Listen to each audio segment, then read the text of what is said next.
Right now in Congo, children are being killed for minerals that power the smartphone in your hand right now. People in Congo are dying, not because of diseases or because of natural disasters. They are dying because of war. A war that has been going on for decades. A war that has resulted in the death of thousands of people. A war that the world knows about but chooses to turn a blind eye to it. Yet everybody benefits from it every single day.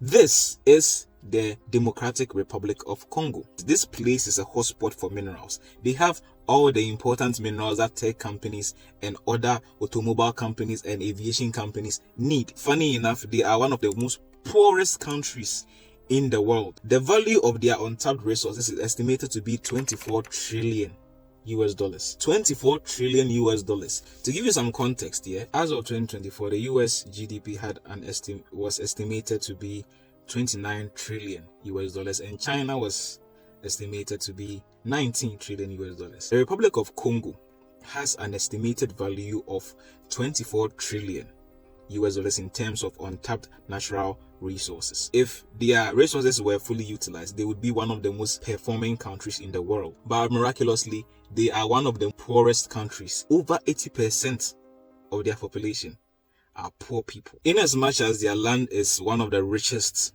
on the planet, it is also one of the places in the world that has experienced the most bloodiest of conflicts, and no one is talking about it. Today, you and I are going to unpack the silent war happening in Congo and how, unfortunately, we are all connected to it. Now, when it comes to the concept of wars, Congo isn't a stranger to this word.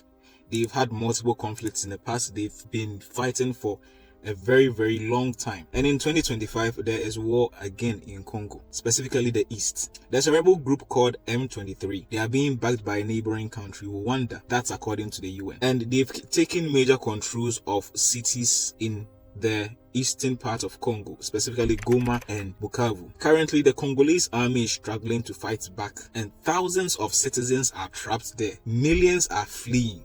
People are being killed, slaughtered, tortured. In Congo right now, it is possible for you to see a 14-year-old child with a daughter who is 2 years old, who has STIs. Let it sink in. In Congo, it is possible for you to see a child of 14 years with a daughter of 2 years who has sexually transmitted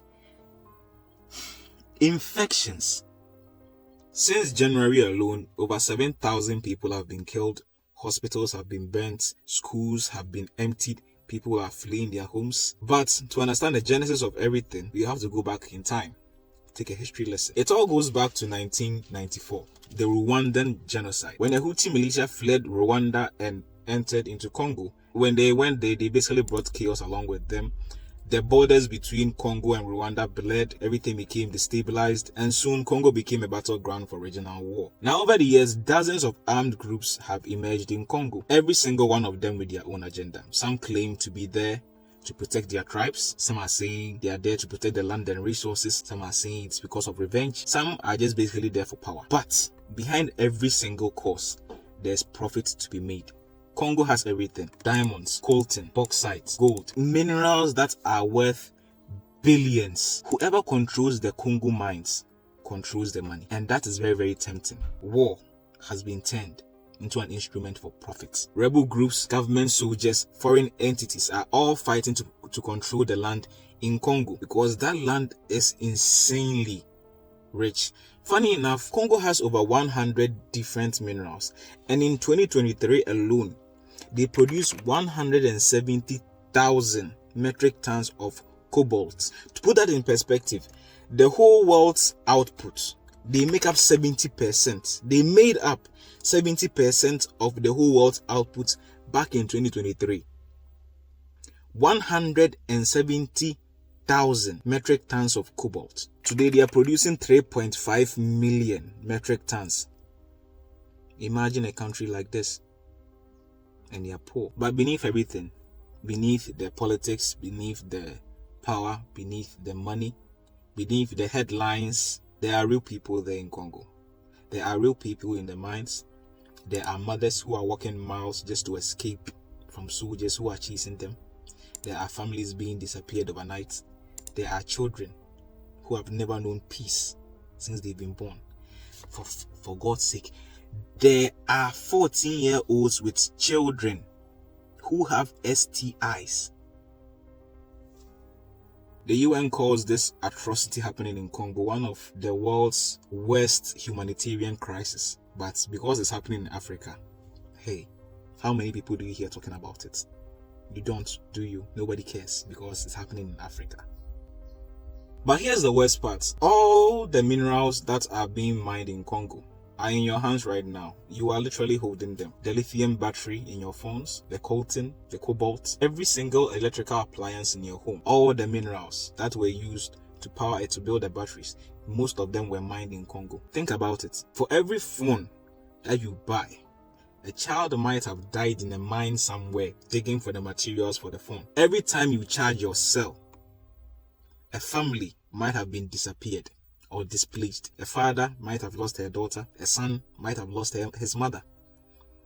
Think about it. The global demand for technology is what is fueling this war. It is what is keeping the cycle alive. You and I's consumerism, it is what is fueling everything. Rebels will fight for the mines. Companies will buy the materials from them. Everybody turns a blind eye and we all just keep scrolling away on social media, wasting our lives away while people suffer and die for the materials that is powering your cell phone. Our everlasting need to advance technology, move on to the next. What is the next phase? The next this, the next that. This is what is causing the regression of progress in Congo. People are being killed because of this. The cost of technology might actually be human blood. Think about that. It might not be money, it might be blood. In 2025, Congo and Rwanda signed a fragile peace treaty. It was brokered by the US. But on grounds, the guns are still working. There is no peace. On paper, they have a peace treaty. But on grounds, people are still being killed. People are still being displaced. People are still being forced to work. People are being enslaved. In all this chaos, there are journalists, there are humanitarian agencies and workers, there are activists who are working tirelessly to speak the truth, to demand justice, and to save lives. But they need your help. You should know. Even if you can't do anything about this, you have to know. This video has a very high probability of being taken down. I know about it, but it's fine. Before it gets taken down, the best thing you can do is just comment on it, share it with a friend so that he sees and knows about what is happening in Congo, because it's unbecoming of humanity. The war in Congo isn't just Africa's problem. It is a reflection of humanity's greed, silence, and how indifference can destroy nations. Everybody's just looking away like it doesn't concern them. So the next time you pick up your phone, just remember someone somewhere might have paid the ultimate price for it. Let's not be silent anymore. Comment if you want me to do a deep dive about the Rwandan genocide and the First and Second Congolese wars. Depending on the feedback, I might do a deep dive into those two conflicts. My name is Liman. Subscribe to the channel, like, comment, and share the video with your friends.